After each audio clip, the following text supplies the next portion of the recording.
Good morning, everybody. Mental health professional Darren Cox is our very special guest today, Thursday, December 5th, 2024. For Dryden.com, I'm Ben Dryden, and you're watching Dryden Wire Live, presented by Americans for Prosperity Wisconsin. AFP Wisconsin works to reignite the American dream and break down government barriers that hold us back from our full potential. Learn more at americansforprosperity.org and join AFP to fight for more freedom for all Wisconsinites. Today we welcome back to the show the wisest of them all, mental health professional and owner of Anchor Bay Counseling, Darren Cox. Darren, good morning, sir. Good morning, Ben. How are you? I'm good. You always do a great job of, shining me up before you put me on air. So that's good. So You are. Well, we've known each other for, a number of years. We know. First, let's back up here. Darren. yes. What brings you on the show today? Well, how do you pass up a invite from the great Benjamin Dryden? I mean, it's pretty hard. So, does your mom ever call you Benjamin? Not really. When I was young, of course, when I got in trouble. You got in trouble. But, yeah, and I was in trouble a lot. Okay. But no, nobody ever calls me Benjamin. Now I think about it. Okay. I might have to start. You can be the first. Okay. All right. As long as you won't be offended by that. But yeah, I don't get offended by immediately anything. thought of your mom with you being in trouble. So. Yeah. Is that one of the first questions you ask when somebody comes in? Right? That would be, normal question. How do you want to be referred to as? Not necessarily, unless there's a nick, like a Robert or a Bob or something along those lines. But Sure. Yeah. So All right. Well, I wanted to kind of make it seem as though, you're on the sofa. What brought you I in see. today? So we're flipping the roles. That's what I was going for. Really, just Okay. for humor. So, it's your 45 minutes. What do you want to talk about? Well, I keep having this recurrent dream that I'm stuck in a box. So Okay, that's a tough one. What? Okay, hold on. Is that an actual thing? Have you ever heard that before? well, last time I was on, we were talking. I said it was Phil Hartman, but it was actually. I'm going to draw a blank on the guy's name now that did the skit. Where he's a psychiatrist and he's talking to a woman whose fear is that she's stuck in a box. And his famous Bob Newhart, that's who I'm thinking of. His famous input to her was just stop it.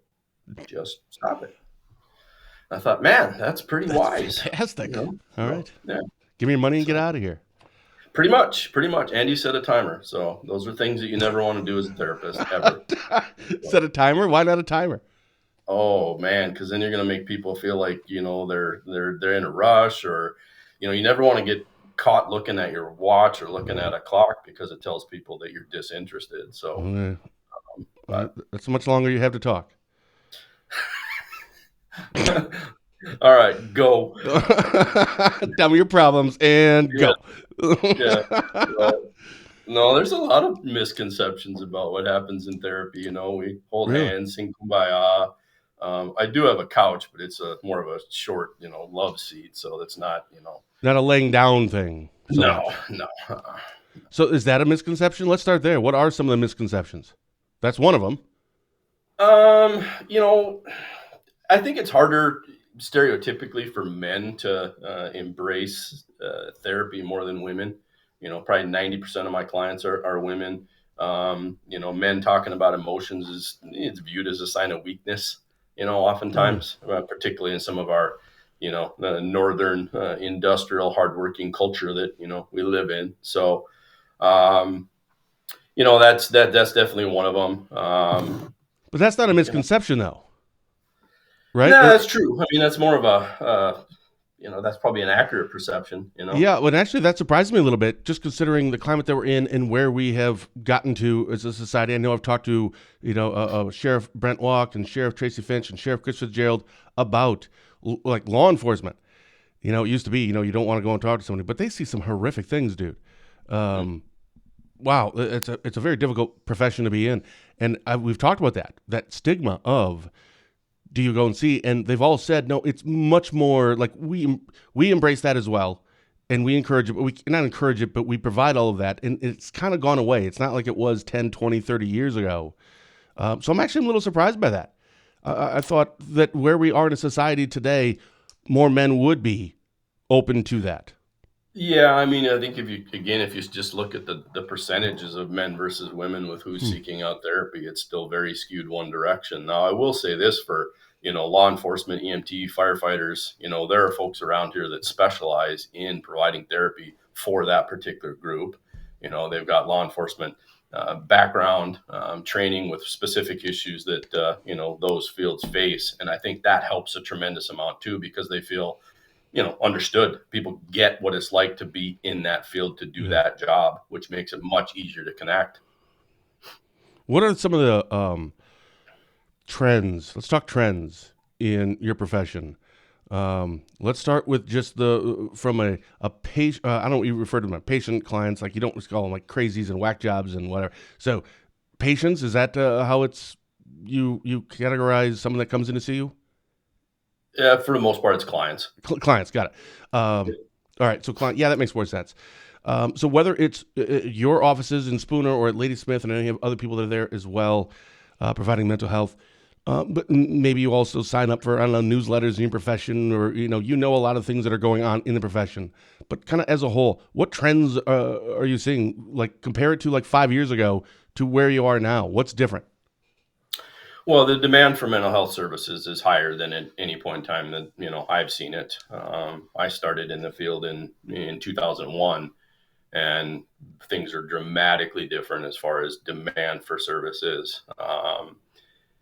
I think it's harder and harder to get people in that call. I mean, one of the worst parts of my week is when people call trying to get help and you don't have a place to put them. There's just not rooms. The demand is significantly increased, and that's our post COVID so world that we live in. Sure. So was So that a how are we? significant factor, like a contributing factor? Was the COVID part? Oh, for sure. Society absolutely changed after COVID. So no doubt about it. And your profession Particularly, did significantly. say that again. Your profession changed significantly because of COVID. Just that with the demand. Really? Yep. Yep. Why? So, well, I mean, it was such a time of, unknown, a time of lack of trust, a time of, misinformation, disinformation. People didn't know where to turn, what to do. I think more than anything, the biggest thing that we see is the impact on our kids and how it impacted, social learning, how it impacted the classroom. Some of the kids that, got behind due to, when we weren't in school and we were doing online learning, which, for my kids, that was a great excuse to take a nap, with online learning. So, we're seeing the ramifications of that for sure with our kids right now. So when you It's talk about trends, well, we're the impact on our kids is definitely one of the biggest things. and you're still seeing that now. Do you think this is going to go away, or is this going to be a long term? Like in next year when you come on, right? Because you seem to come on like once a year. And I ask you the same question, and it's so. Is it going to be trending down at that point, or no? This is going to have some long lasting effects. Well, yeah, I see it continuing. And the reason I see it continuing is that, the social media and electronics piece of what's impacting our kids, that's not going away. That cat's out of the bag. That's not changing. And, as we're taking a deeper dive into what's going on with our kids, why are we seeing these things showing up behaviorally in the classroom? What is causing this dramatic increase and Hmm. particularly anxiety amongst our kids? Yeah. And what they've found is that there's two key components that we're seeing. Is number one, an over parentification in key areas with kids. So we don't allow our kids to have like unstructured play, free time outside. I mean, running through the woods, building tree forts. There's just this. We've all heard of the helicopter parent. Yeah. The parent that does, that oftentimes will parent out of fear, and they're fearful of what their kids are going to happen to them. So they have a tendency to hover over them. And, there's enough research out there to support how important it is for kids to have unstructured play, use their imagination, not be tied to electronics. So we see, an over parentification in that area, and then an under parentification in like social media and electronics. My generation, I literally didn't have a computer until I think I was in like 8th grade. That's when they showed up in our schools. So I'm a technological idiot, truly. When something needs to be downloaded or fixed, or we buy a new phone, I call the kids. So parents, I think, at least from my generation, have kind of checked out a little bit on what their kids are exposed to, what their kids are involved in, and it's those two factors that they're identifying that's influencing the amount of anxiety that our kids are dealing with. Now, are parents aware of this, or do you think they are aware of? They're aware of it, but they don't realize that they're aware of it until it is kind of presented to them, and they go, "That makes so much sense." Because I've seen these certain behaviors in my kids, and I never actually identified what that was, but that totally makes sense. Yeah, unfortunately, awareness comes many times when something has happened, like the Yeah. kid's in trouble or been exposed to something they shouldn't be. Some of it's willful ignorance. Just what I don't know ain't going to hurt me. And when it comes to what our kids are exposed to, I think the more we understand and more we educate ourselves, the better the outcomes are going to be. So, I think the greatest compliment I could give another man is simply to say that they're a good man. mm, Um, and Darren, you're a good man, and I mean that sincerely.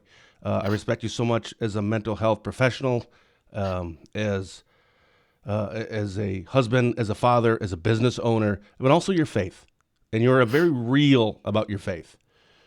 How does that impact your ability to do your job? Actually, let me ask you it this way: is it easier or harder to do your job because of your faith? there are times it's hard, like when a relationship with somebody goes sideways, and it's not sideways because of anything that I feel like I've done wrong. My faith says I got to be the one that builds the bridge, that I got to be the first one to own it, that I got to apologize, even if it may not necessarily be something that, I did wrong. That can be hard sometimes because I like to be right, and again, I know it's pride, but the older I get, the more I really see that influencing, maintaining healthy relationships. Yeah. Am I willing to sacrifice my pride to be able to maintain a connection with somebody? So that one's been hard, particularly I've got older. If you'd asked me when I was 20, I'm like, nope, I'm right. I'm not backing up. There was, it just wasn't gonna happen. So, my faith definitely influences, I think, how I want to treat people. I want people to come into my office to feel like I care about them. And that you can't fake that, you can't, hey, how are you? Fine, take care now. People pick that up on that, and kids are really adept on that. You can't be a poser with kids. No. Yeah. So, if you're not real and genuine, with kids, they're going to see right through that, and then they're not going to want to come back. So, Well, I know. Well, Dad was the sheriff, Dryden, for 28 years, and he's a man of faith. But I don't think there's probably a lot of situations he had to deal with that he had to stop and go, I wonder what the Bible says about this. hmm So I just don't think that necessarily that impacted him in terms of his profession. However, his character was certainly represented by his faith. That's 100%. yeah. So is that a similar for you, where it's the who I am, but it doesn't necessarily bleed into my profession? It's just that's what makes me who I am. Well, I mean, in your dad's situation, when you're dealing with a a bad guy that's got a gun, what does the Bible say? Right, Duck, run, shoot back. I mean, right. those types Yeah, of it's things. So, somewhere in Ecclesiastes, I think, or something. I right, right, right, don't right. Everything has a season, and it's my time to duck. Yeah. Um, know. so yeah, it's who I am. I want to represent that. I want to be a light, and I don't want to be a light when it's convenient. I hate hypocrites. And I don't want a hypocrite staring back at me in the morning when I'm looking in the mirror. So if there's not carryover, that's what an unbelieving world finds really hard to believe, is when somebody acts one way on Sunday and different the rest of the week. Yeah, I So, think you and I have talked about that offline. That and it was hyperbole on my part. That I think like the greatest threat to Christianity isn't atheists or agnostics or other religions. It's actually yeah, Christians themselves. yeah, Like they're yeah. doing more damage to the Christian to Christians than Yeah. anybody else because Yeah. of what you just talked about. Well, I heard somebody say one time that Christians are the only group that bury their wounded. And I thought, you know what, there's some merit to that. How do I we don't how do we understand get that reference. well, wounded, you're not dead yet, but oftentimes when people are hurting, they don't feel loved, accepted, embraced, forgiven, within sometimes the confines of a church. And that's what turns people off. Mm, It's one thing to respond, lovingly to somebody that's got it all together. How do you respond when they're struggling? When there's sin issues, when they're making mistakes that are having big time consequences, yeah. so Yeah, I guess I think I see what you're saying. I think it's easier. It's easy certainly for people that are non-believers, and anything. It almost seems like if you do something, anything wrong at all, then they're going to criticize you, and because they kind of don't get it, and I think we kind of get that they don't get it. right, That we're still sinners, right? We understand that part. We still make mistakes. We try not to live in sin, but right, we're not perfect. But yeah, when a church itself, or just the umbrella term of the church, whether it's an actual physical location church or not, when you start getting that criticism instead of offering the hand for help, that I think that really turns people off. I really do. yeah, yeah, yeah. We have to be careful with, how we respond so that people don't get turned off, because that's what you consistently hear is, the whole hypocrisy thing, and Yeah, in some cases that's hard to argue. Um, because there's enough evidence of that in history through the years. So yeah. But what about trends in the profession itself? Um, I'm assuming in your line of work you have to get certified and recertified, and I'm assuming just because of your line of work, Mhm. are there?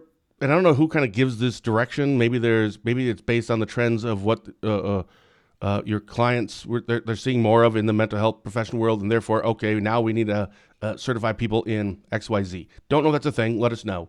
But are there conflicting things for you where the trend in the mental health profession as a whole is going down a road where it's starting to conflict with your faith? Like, I don't know if I can. I don't know if I could do that.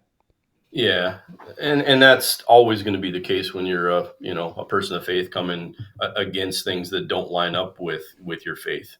Some of the transgender ideology, particularly with our children, that's a hard one for me to be able to reconcile. The flip side of that is if you look at the mental health issues that are impacting that population, it's significant. It's very significant. So you want to be able to help without promoting.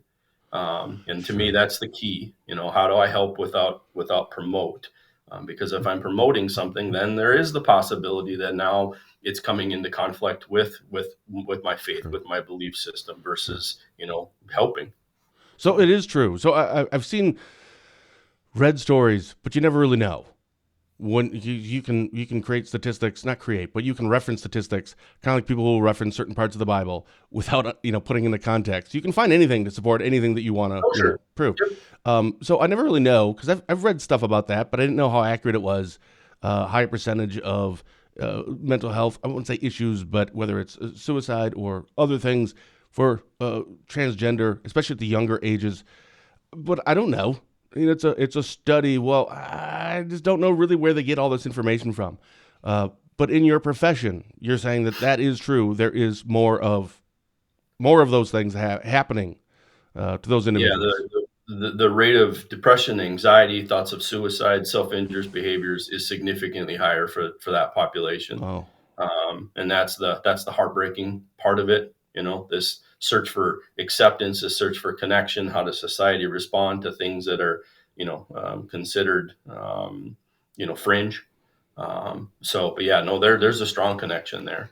And from a faith standpoint, how do I bone up on that? How do I learn that? yeah, Without sacrificing again values. That's a dance. That's always going to be a dance, and you'll find people on both sides of it. sure. Again, my biggest thing is I'm not going to promote one direction or the other. We've had parents that bring their children in and say, "Hey, you need to talk my kid out of this particular decision," and I'm like, that's not what we're here to do. I can help your kid with a coping skill standpoint. I can help your kid to make sure that are your decisions lining up with your values? Because if they're not, we're going to create tension. We're going to create conflict there. But yeah, that's sometimes, the parents will bring the kid in and say, steer my kid. And we simply can't do that.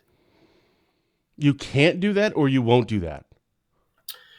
You run into some big ethical dilemmas if you're, steering somebody from a mental health standpoint, because then Okay. it's me injecting my belief system onto somebody else. So how does that work with Here's your faith? I mean, if um, like a Buddha, well, like around our area, it's probably more likely for agnostic or an atheist. Rather, I don't think we have a significantly high, Muslim community, for example, like the people that you see here in rural North Wisconsin, and they come in and say, "Listen, I went on your website and I saw your stuff about you're a Bible thumper or whatever. So if you bring up God, dude, I'm bouncing. Like you cannot Mhm. bring that up. And is that for you? Like totally fine. Or for you, is Perfect. it? Here's the thing: unless you believe in a higher power, this ain't gonna work, buddy. Like how does Yeah, that work no, for you?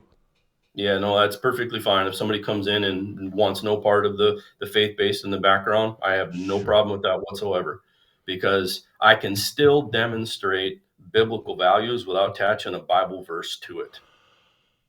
sure, So it doesn't change. And my end result is, did this person feel cared for? Did they get, quality help, quality mental health help? So it's not about my belief system. Now, some people will come in and say, no, that's just, they'll look at the bio, they'll look at the website and say, that just isn't going to work. They do the screening on sure, their own, sure. but no, I don't, I'm not going to say I can't see you because I believe, this way. That would be, now we're getting into the ethical weeds. Sure. So. We have a question here, Carol, and it looks like this is from Brad via Carol. Um, what do you counsel end of life folks struggling with unresolved regrets? What's interesting is we had a similar question come through last October, and my answer was to really make sure that there's nothing left unsaid. Those regrets. We're all going to have regrets as we look back. I mean, it's just Yeah, that's human nature. Why did I push that big red button? yeah. Why did I do some of the stupid things that I did? Why So did I hit send on that email? yeah, Right. precisely. Right, Yeah. right. So with regrets are the things that you got to own, are the things that you got to be accountable for, that you got to apologize for. I want to go out without any unfinished words, any unfinished sentence. Do the people around me know I love them? Do they know that I care about them? Do they know that, you know, I did what I could to make them feel that way? So that's how you can't undo the past, but you want to make sure there's nothing, left unsaid with end of life stuff. And unfortunately, I hear enough stories where people come in and parents died and they never addressed the elephant in their room. They never addressed the things that were done and said in anger, when they just leave this big open wound. So as much as it depends upon you, say what needs to be said. Love, like your hair's on fire is an expression I've used many Yeah. times before. Mm. That role So of parents. I was at a doctor's office. This was many years ago. I can't remember what I was there for. And it was kind of the way out the door. It was, by the way, drink more water, eat better, portions of food, more vegetables, get some exercise. Just some, you know, duh, like everybody should be doing these things. And I was just found it interesting. And I stopped and I'm like, so if everybody did that, what you just said, some simple things, what percentage decrease would like how many fewer people would you actually see? He goes 80%. Now I think that was an exaggeration, not a scientific number, but he basically said if you just do like these four things, if everyone just did this and did it for several years, and that was just your lifestyle, like that's going to actually because those things will lead to gout, high blood pressure, and heart attacks, and all these other things. mhm. So it's all not solved, but it would prevent a lot of things if you just followed these basic things. Is that something that would be applicable to mental health? Is there something where, boy, if people just followed these three or four things, it's I don't know how to really phrase that. Like it means you wouldn't have a need to see a mental health professional. But boy, I think a lot of people would be a lot happier if they would just do these, few things. Is it like Sure. meditation? Is it talking to parents and reconciling there? What are some of those things? Because I'm assuming parents has to be a big topic. Like a lot of people, and they don't even probably realize they have unresolved issues with their parents. Is that one of those things that they should do? Well, I'm going to start with the parenting piece. I'll look at this kind of, big picture standpoint. Parents need to parent. Okay. Parenting is a full time job.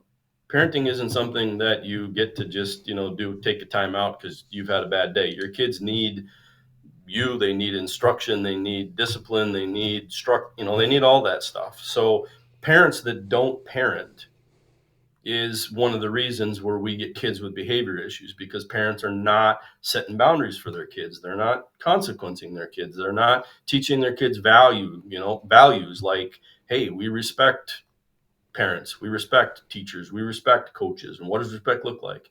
They're not teaching them the value of honesty, that, hey, you can't lie and expect that you're going to have, healthy relationships. Are we pushing our kids to do their best? Now, doing their best doesn't mean they get straight A's or B's, but are we demanding that they, live up to their potential? So when parents parent, kids stand out like a beacon of light right now. I mean, you can go in a classroom and you can tell the kids that receive parenting at home versus the ones that don't, just because of their behaviors.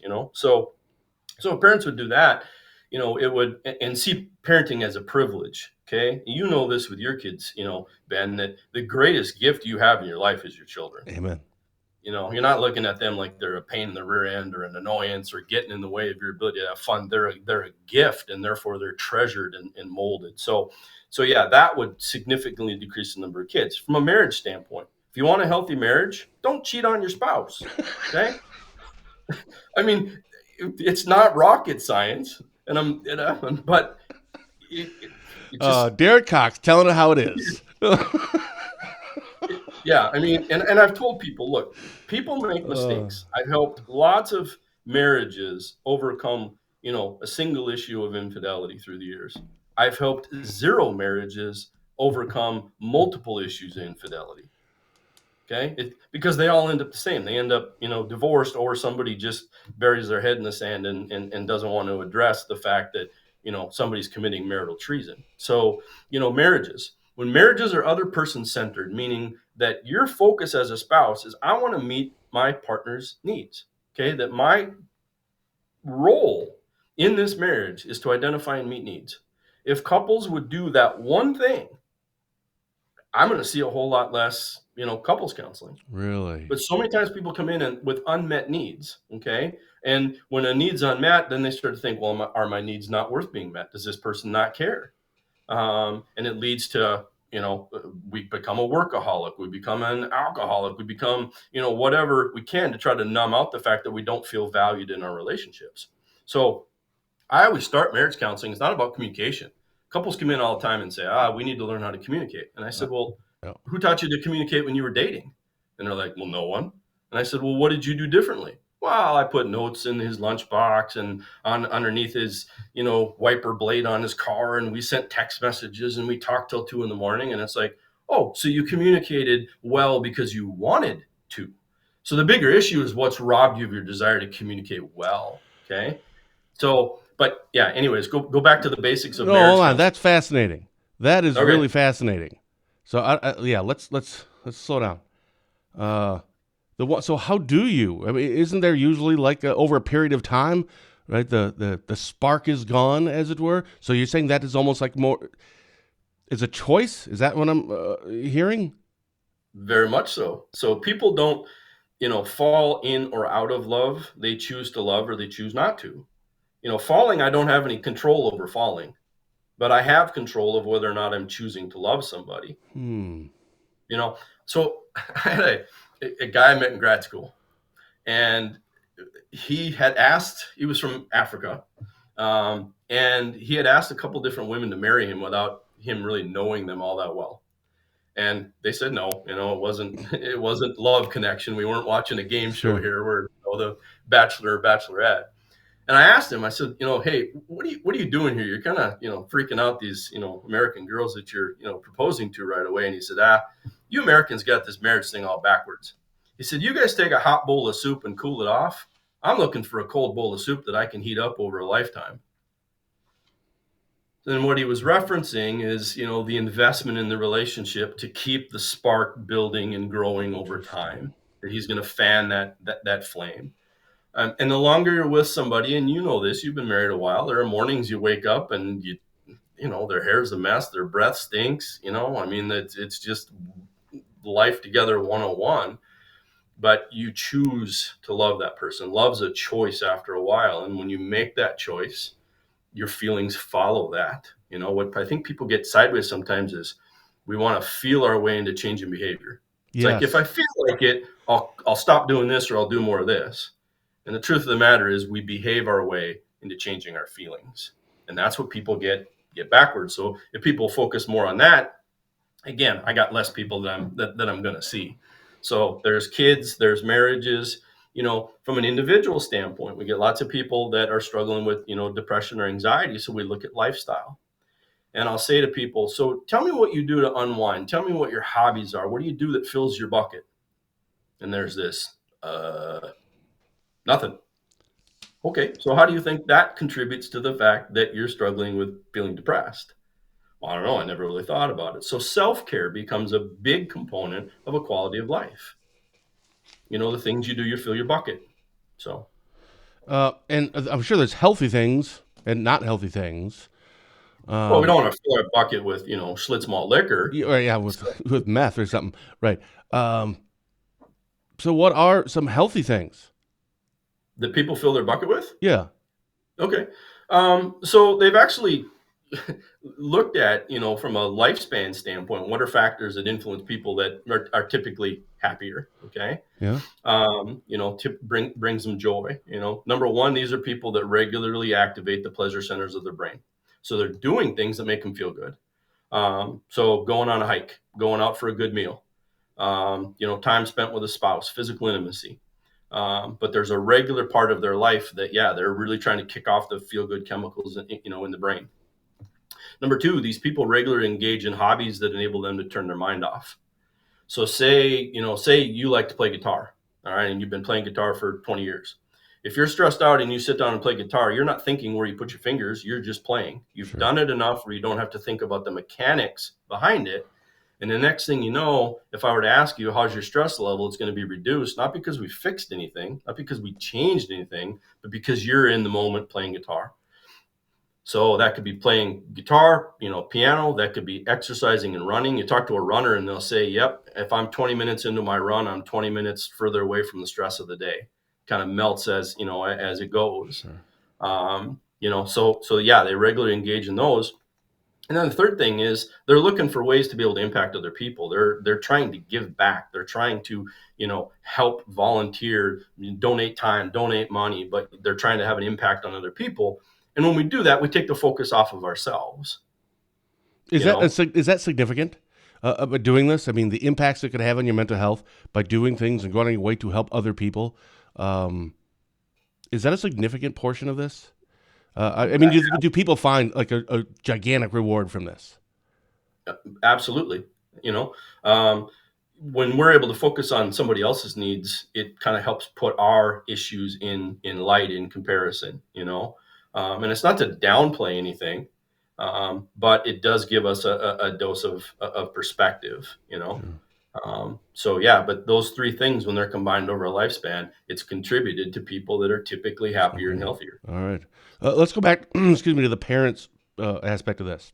Okay. Um, is that something that when you meet with people, or maybe just that you're aware of in the mental health profession, where that is a lot of maybe there was a quote unquote good relationship with the parents, but there was some unresolved things, or maybe it wasn't even obvious to them.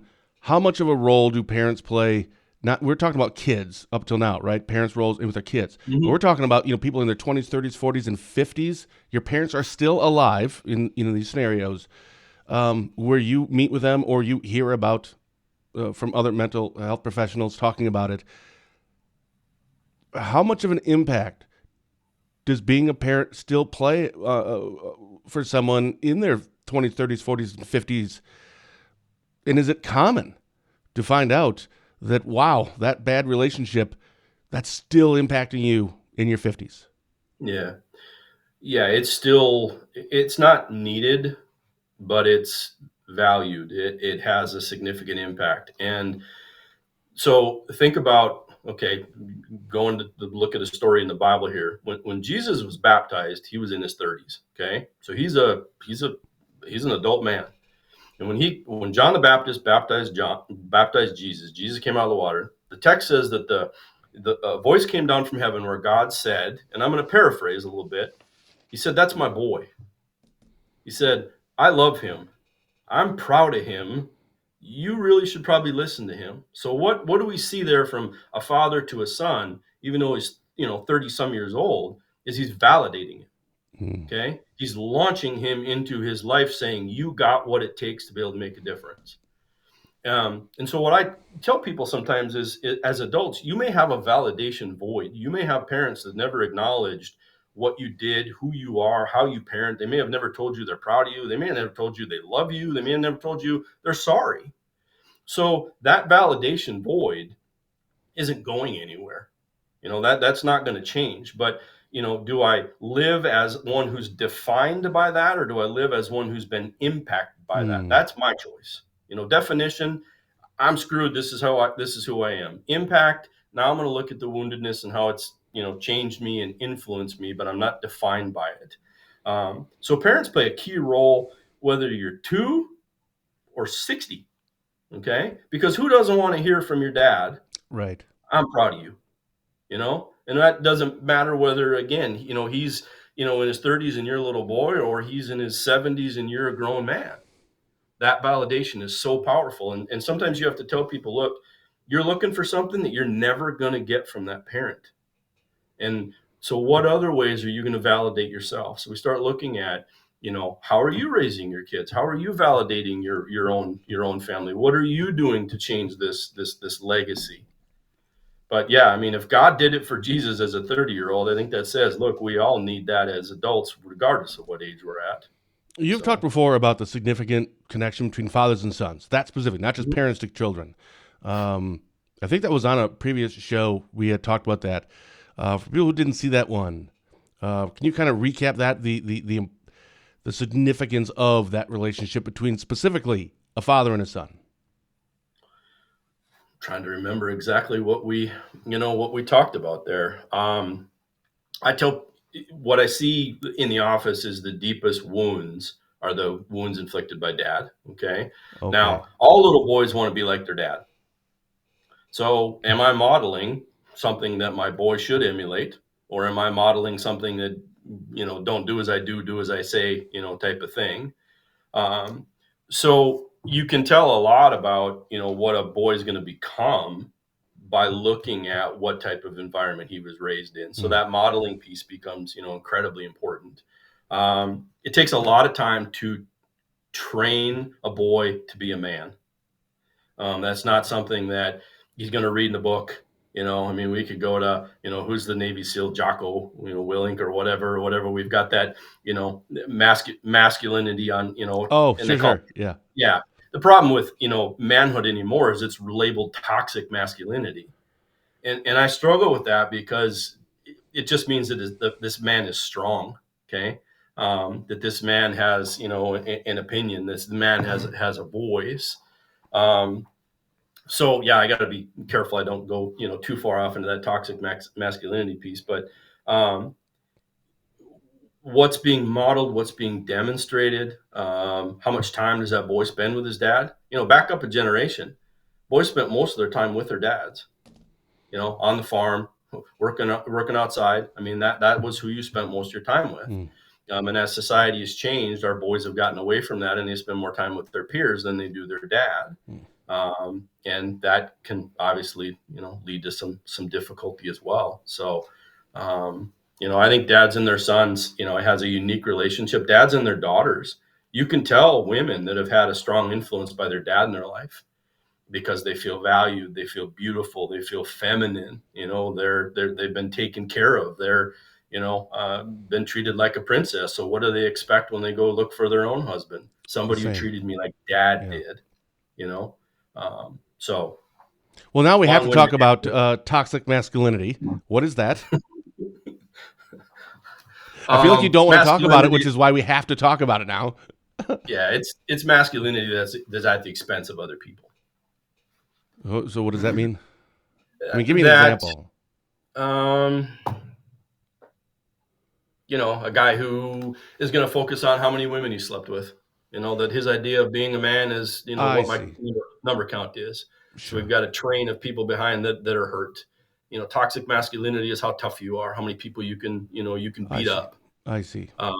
So rather than true masculinity, godly masculinity, I call it tender fierceness.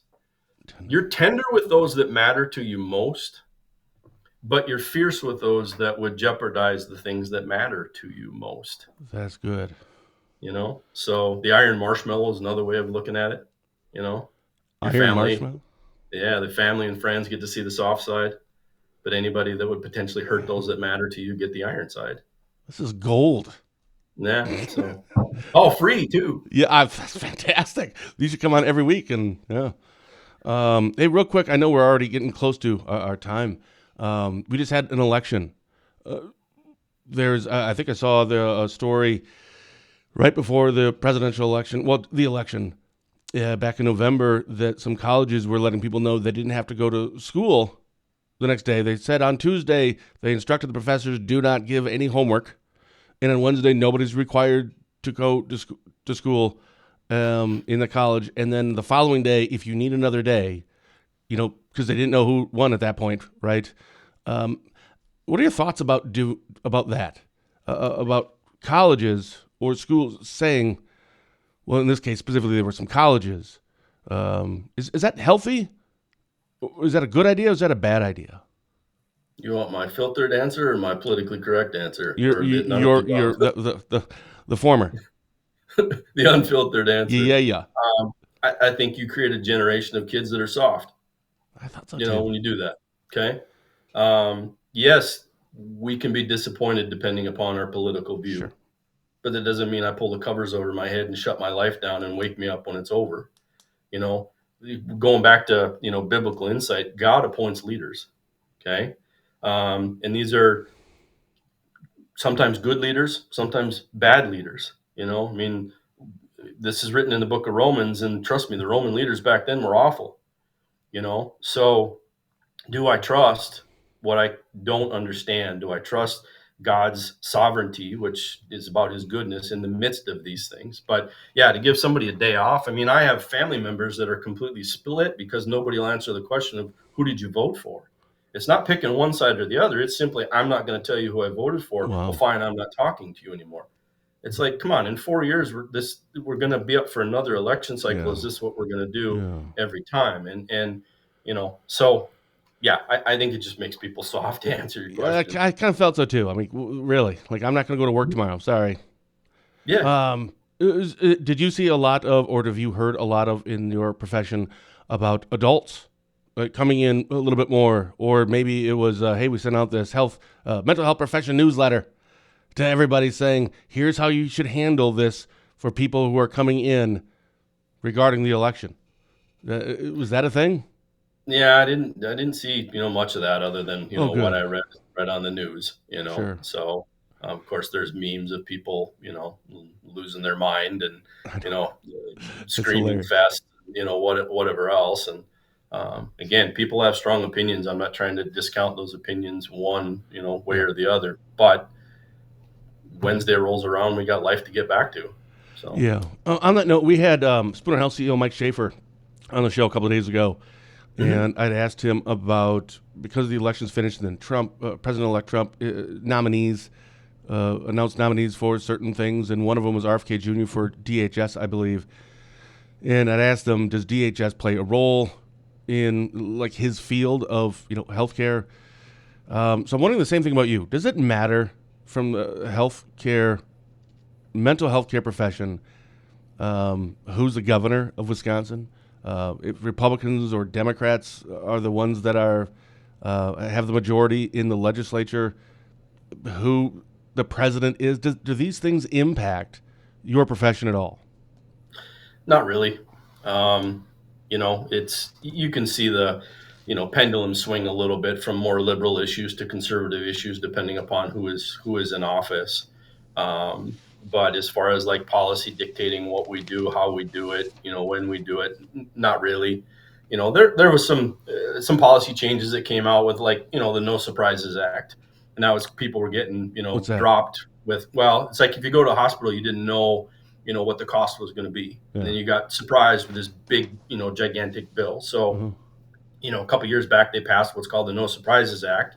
And now when somebody comes in who doesn't have insurance, we have to give them a written estimate up front of what the costs are going to be. Oh, So, that has provided, another layer of paperwork, another process that we, have to follow.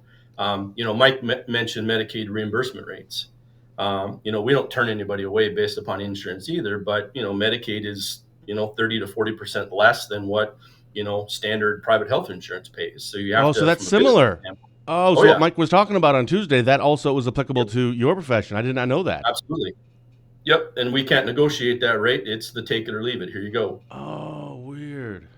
Yep. So we have to pay attention to what we call the payer mix, who's bringing what insurance in, and how does that influence your bottom line. But it never Sure. stops us from who we see. But bottom line is Medicaid pays the least of any insurance out there. Oh. So You said you've been doing this since 2001. What is that, 23, 24 years? Mhm. Um, Burnout ever hit your profession? I mean, burnout, and maybe that's the wrong term, but everybody knows what I'm talking about, I think, when I say burnout, where you just kind of hit a, whatever. Uh, did you experience that at all? And if so, how'd you overcome that? Is it common in your profession? I think it's going to happen in everybody's profession if you stay at something long enough. Mhm. But how do you cope with that? How do you deal with that?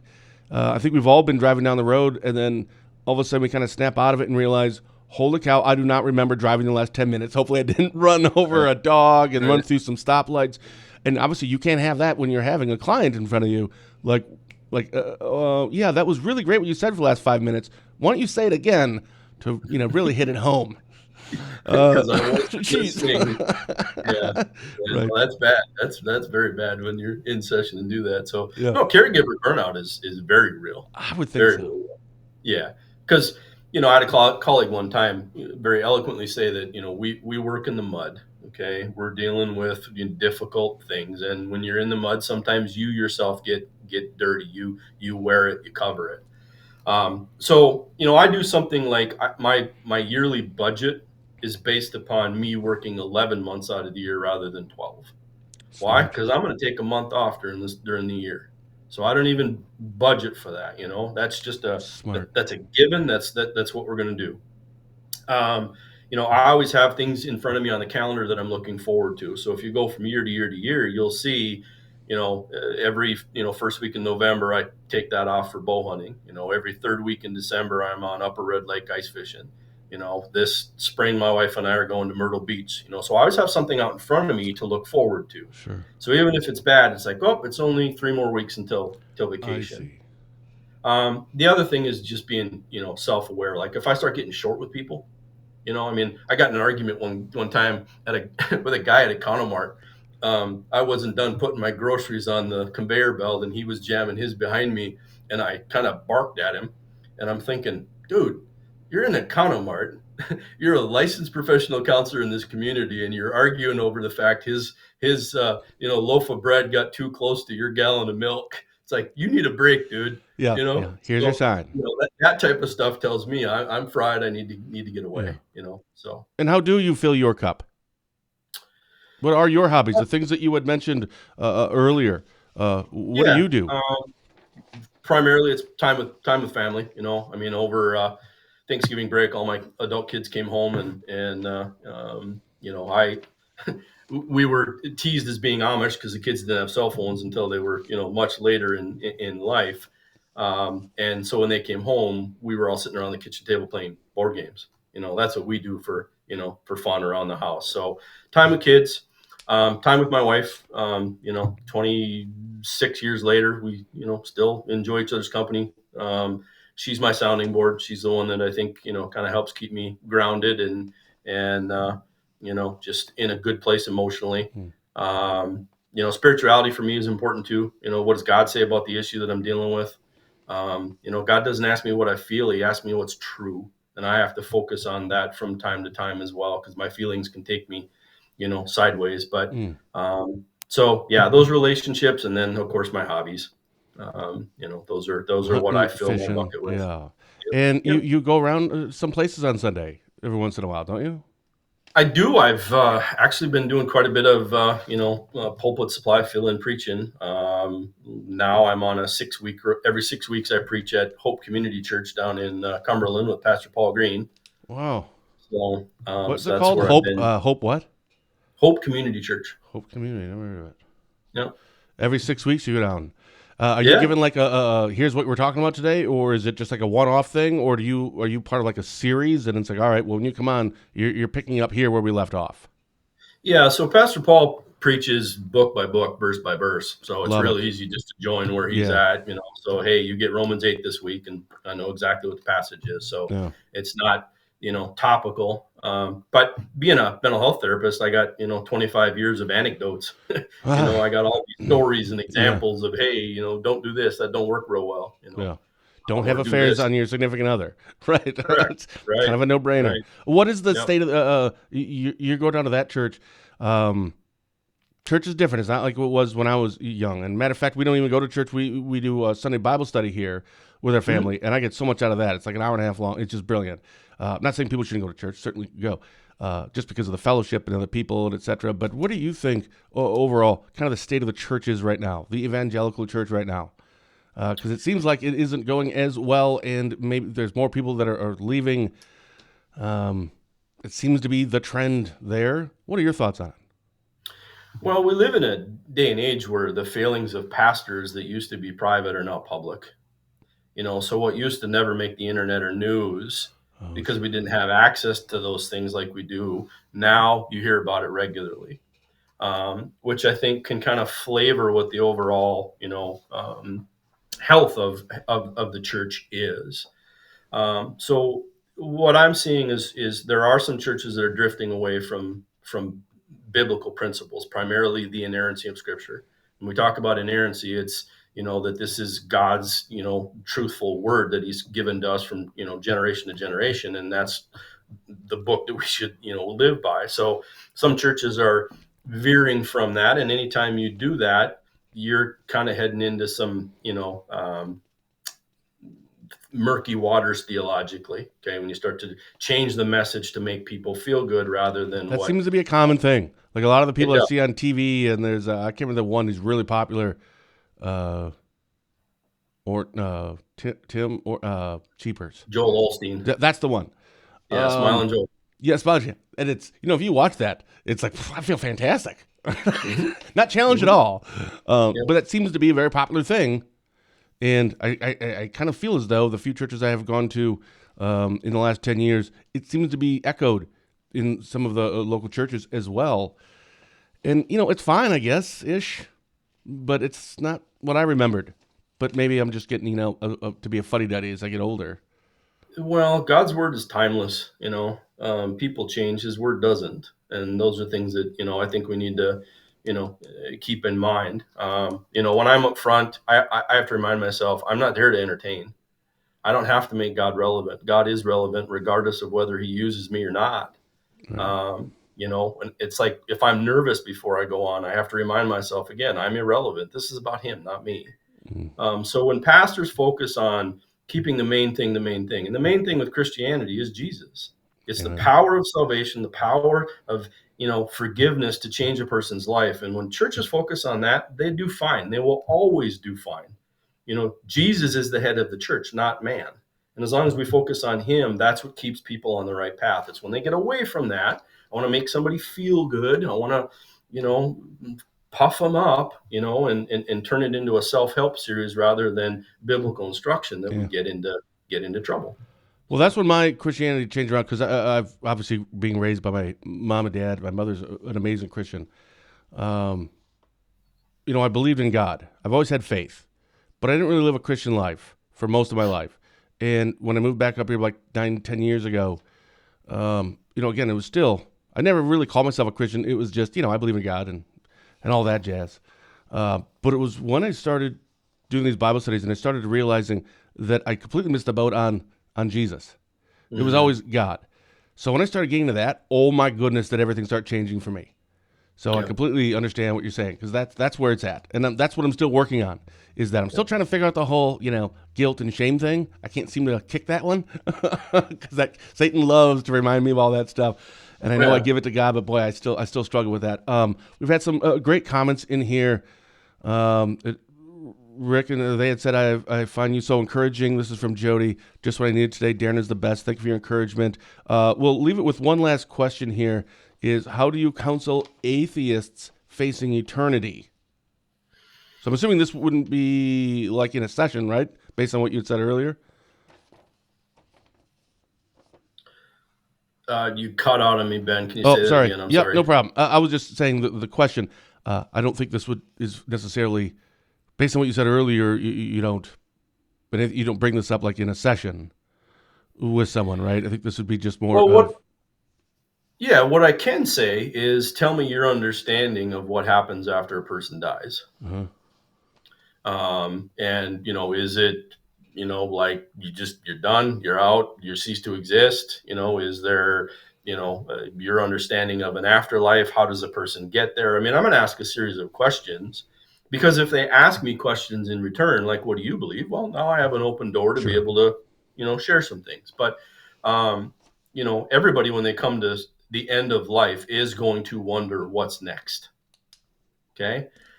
As a follower of Jesus, I got the answer for you of what's next. And I want to show them the answer. I want to point them to the answer, but I can't just go barging in. So with an atheist, they don't have a belief system. They don't believe in God. And it's harder to try to find to inroad there. But facing end of life, that's going to be pretty, unsettling without an understanding, at least a personal understanding of what happens next. Yeah, I think it kind of starts with, like, there's two components there. One, you have to believe in a creator, not God. Just the first step is you have to look at it just logically. Okay, nothing comes from nothing. So I think we start just looking at it just logically, because I'm not kidding. That's literally how I did it when I got older. I mean, I always believed in God, but then when I started going, but why do I believe in God? I think it was just how I was raised. I remember calling my mom saying, I feel horrible because I'm questioning if God, is real. And she said, no, that's good, right? You absolutely should. Now seek out the answers. Right. But for me, it was really just logical. Nothing comes from nothing. So even if, the atoms and this and all that stuff, well, that comes from something, because atoms are based on material, and material are finite, or based on matter, and that's finite. It all comes from something, and nobody can answer that. So if you just look at it from just like law of averages, or the probabilities, I should say, it's actually much more likely, and we could talk about this for an hour, but it's actually much more likely that there is a creator, because everything has a purpose, right? And we can't figure out where our conscious is, of course. Science can't figure that out. So that really did, when I figured it out logically, that, wow, it makes not just more sense, but it's much more likely that there is a creator than this was all just random. Then it came to, who's the creator? That was my next step. And then I realized when I was looking into it, holy cow, like all the other religions or belief systems kind of all stemmed from the Bible and from God. That was like that's the OG of faith.